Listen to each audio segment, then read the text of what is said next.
కోల్పోయిన వాటి గురించి ఆలోచిస్తూ కూర్చుంటే నీకు చివరికి జరిగేది ఇదే. గుర్తుంచుకో.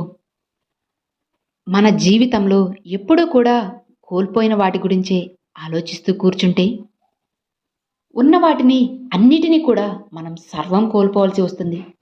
జాగ్రత్తగా గుర్తుంచుకోండి. సమయం అనేది మనకి అనుకూలించినప్పుడు ఒక్కసారి వేచి చూడండి. అందరూ నిన్ను వదిలేసి వెళ్తే వెళ్ళిపోని. ఆ తరువాతే కదా అసలైన ప్రపంచాన్ని నువ్వు చూడగలవు. వరుసగా తగులుతున్న బలమైన గాయాలే ఏదో విలువైనది పొందుతావు అనేదానికి సంకేతాలు. అర్థమైందా? అసలు జీవితం అనేది ఒక సముద్రం. దాన్ని నాన్నతో చూస్తే అందంగా ఉంటుంది, నాన్న లేకుండా చూస్తే లోతుగా ఉంటుంది. నిజమేనా?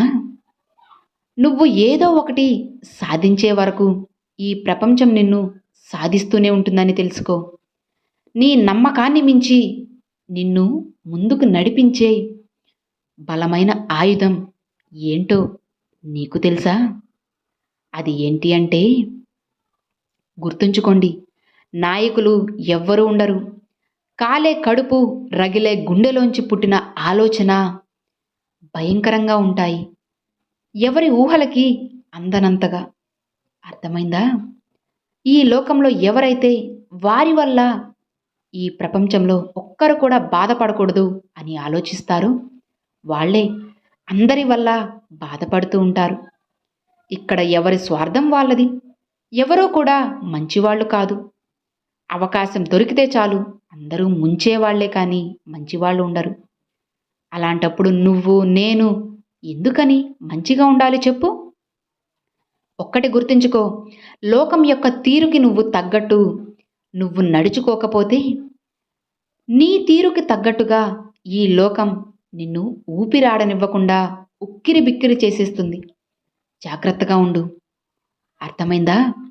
నీ ఎదురుగా ఆ భగవంతుడే ఉన్నా సరే, నువ్వు నమ్మిన దానికోసం, అలానే నిన్ను నమ్మిన వాళ్ళ కోసం పోరాడు.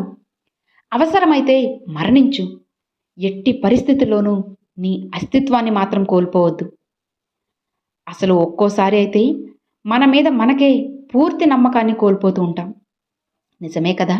దానికి కారణం ఆ సమయంలో మన చుట్టూ ఉండే పరిస్థితులు కావచ్చు, లేదా వేరే ఇంకేమైనా కారణం కావచ్చు. కానీ అప్పుడు కూడా నువ్వు చేరాలి అనుకున్న గమ్యం కోసం ఆగకుండా ముందుకు వెళ్తూ అప్పుడు చూడు, అదే నీ విజయం. మనం ప్రేమించే వాళ్ళకి నిజంగా మనపై ప్రేమ ఉంటే మనతో ఎన్ని సమస్యలు ఉన్నా సరే, ఎన్ని గొడవలు జరిగినా సరే మనల్ని వదిలేసి అయితే అస్సలు వెళ్ళరు. అసలు వెళ్ళలేరు కూడా. ఎందుకంటే వాళ్ళకి వాళ్ళ గర్వం కంటే, పంతం కంటే కూడా మనతో బంధం ముఖ్యం కాబట్టి. అలాంటి వాళ్ళు మీ జీవితంలో ఉంటే ఎప్పటికీ అస్సలు వదులుకోకండి. ఈ దేశంలో రైతే రాజు అంటూ ఉంటారు. కానీ ఆ రాజుకు మాత్రం రాజ్యాలు ఉండవు. ఎంత విచిత్రమో! రాజభోగాలు ఉండవు. కేవలం ఆకలి బాధలు, అప్పులు, చావులు, కన్నీటి వీడ్కోలు మాత్రమే ఉంటాయి. నిజమే కదా? మంచితనాన్ని చేతకానితనంగా నువ్వు చూసినట్లయితే ఆ మంచితనం నుంచి పుట్టిన కోపం జ్వాలై నిన్ను నిలువునా దహించి వేస్తుందని తెలుసుకో. కాబట్టి ఎదుటివారు ఏంటో తెలుసుకోకుండా నీ శక్తిని అస్సలు ప్రదర్శించకు. మనిషికి మనిషికి మధ్యన ఉండాల్సినవి ప్రేమ, అనురాగాలు, ఆప్యాయతలు అంటూ ఉంటారు. కానీ అదేంటో మరి కొందరు అవసరం ఉన్నప్పుడు మాత్రమే మనల్ని పలకరిస్తూ ఉంటారు. అవసరం తీరాక నువ్వెవరో నేనెవరో అసలు మనం ఎవరో తెలియనట్లుగానే, పరిచయం లేనట్లుగానే ప్రవర్తిస్తూ ఉంటారు. జీవితంలో అలాంటి వాళ్ళని మాత్రం అస్సలు దగ్గరికి రానివ్వకండి. ఉన్న కాస్త ప్రశాంతత కూడా మీ నుంచి దూరం అయిపోతుంది. ఇంకెన్ని రోజులని ఎదురు చూస్తూ ఉంటావు చెప్పు?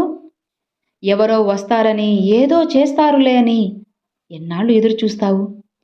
నువ్వు పుట్టింది చలనం లేని చెట్టుగానో లేదా పుట్టగానో కాదు.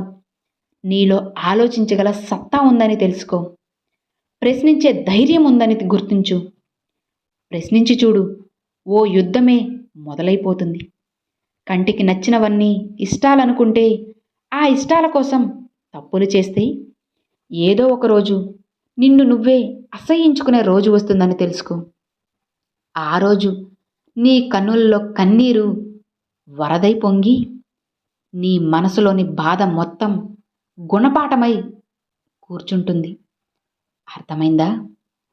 ఏంటి, సంబంధమే లేని ఓ వ్యక్తి దగ్గర నుంచి ప్రేమ, ఆప్యాయత, అనురాగం లాంటివి ఆశిస్తున్నావా? అసలు నీ రక్త సంబంధికులే నీ దగ్గర డబ్బో, ఉద్యోగమో ఉంటేనే ఉంటారు కదా. అలాంటిది ఎలాంటి సంబంధము లేని ఓ వ్యక్తి దగ్గర నుంచి ప్రేమని ఆశించడం నీ పిచ్చితనమే కదా అవుతుంది. ఆలోచించు, నీకే తెలుస్తుంది. అప్పుడు నువ్వే అర్థం చేసుకుంటావు. రాముని ప్రేమకి, రావణాసురుడి అహంకారానికి మధ్యన జరిగిన యుద్ధమే కదా రామాయణం. అన్నదమ్ముల అస్తిత్వానికి, స్త్రీ యొక్క శపథానికి మధ్యన జరిగిన యుద్ధమే కదా కురుక్షేత్రం.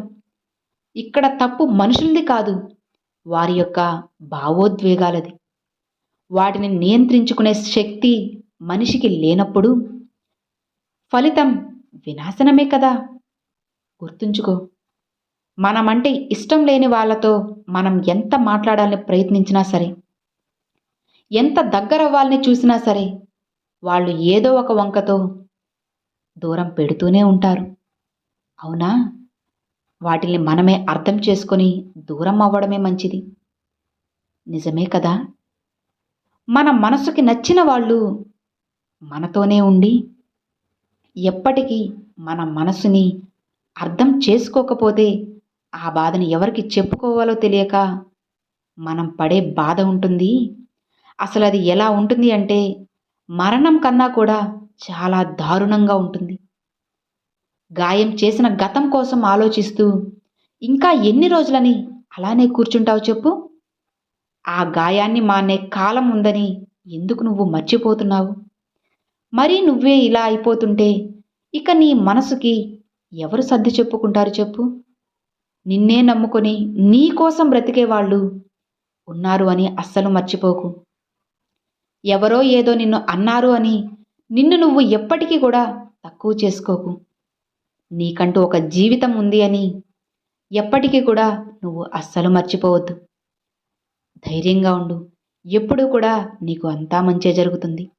ఆ భగవంతునిపై ఎట్టి పరిస్థితుల్లోనూ నమ్మకాన్ని మాత్రం కోల్పోవద్దు. అర్థమైంది కదా? Thanks for watching friends.